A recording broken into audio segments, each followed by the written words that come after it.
Welcome back to Fast Market, everyone. Kevin Hinks and Nick Theodorakis now for our cash tag segment. I want to bring in the co-founder of LikeFolio.com, Mr. Landon Swan, to the show. Landon, if I'm an investor or I'm a member of Shopify and I see where this stock has gone this year, up over 50%, I'm like, that's enough. That's fine.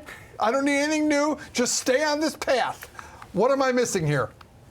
You know what? It is a great run, but have you been in since the highs of like 150, or did you just get in this year? Because I think that's the question. Details, Landon. Those are just details. Sure. About a third of what it was at one point, but it is up 50% now. So, there's a lot of people that are very happy with their investment in Shopify, and a lot of people that are happier than they were, but still maybe not very happy right now.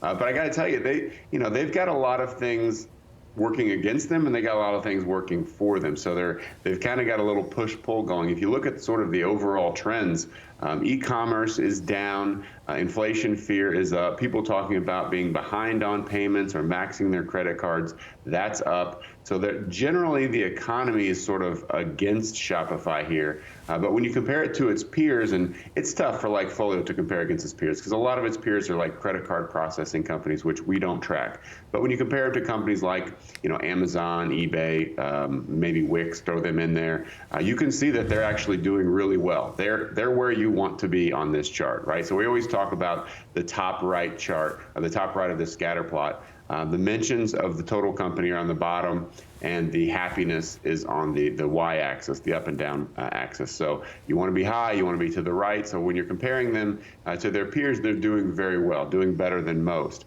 In fact, even if you look at web visits, how many people are going to Shopify.com? That's up about 23% on a year-over-year basis. So doing well there. That has, by the way, a correlation to revenue of about 0.6. So good, not great. That tells us that this is an increasing metric for the company. I'm not ready to bet my house on it, but it is definitely going the right way. Then finally, if you look at purchase intent, we like to look at this on a quarterly basis. They're doing very well. The quarter that's being reported, Q4 here, is up about 10% on a year-over-year basis. The quarter that's in progress and about halfway through, the one that started January 1st, we're about halfway through that quarter. That's the far right, differently colored bar there. That one is on pace for an all-time high for purchase intent, and it's up about 8% or trending towards 8% up year over year. That has a correlation of 0.73, so very strong correlation there to revenue. So our data shows that we're expecting them to come out with a good number for the quarter, and if they talk about guidance, which they usually do, we think that guidance is going to be very strong. We can kind of compare that to Amazon. They had really good numbers, but they had weak guidance, and the stock suffered because of it.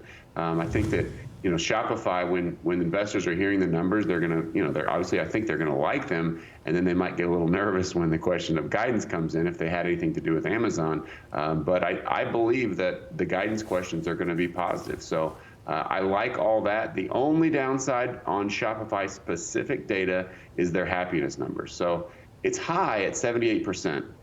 And only eBay beats them within those competitors, if you want to throw eBay in there. But they're actually down from about 85% not long ago. So the happiness has moved in the wrong direction. That's what's sort of pulling back our enthusiasm from this, from a good bullish play to a leaning bullish kind of play on Shopify. But everything else looks really good. Not to mention their collaboration, their collab product that they put on.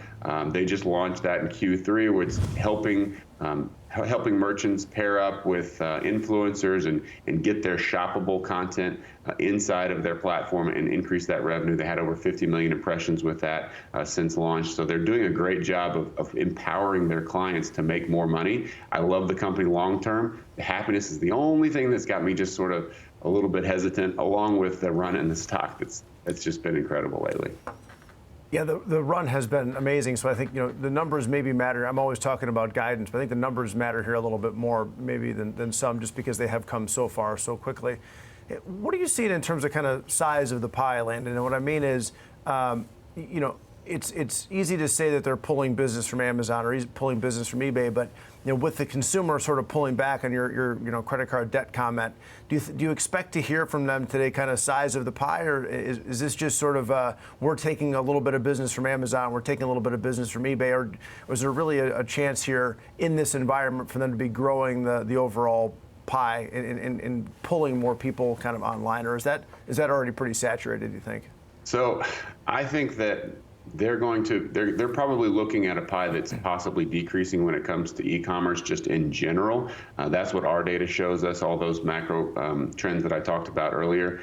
I think that they're creating or expanding the pie of shoppable content, which really hasn't existed, and it's sort of its own special breed of e-commerce. And I think that they're doing well there. So I do think the pie may be shrinking for e-commerce, but they're outperforming that.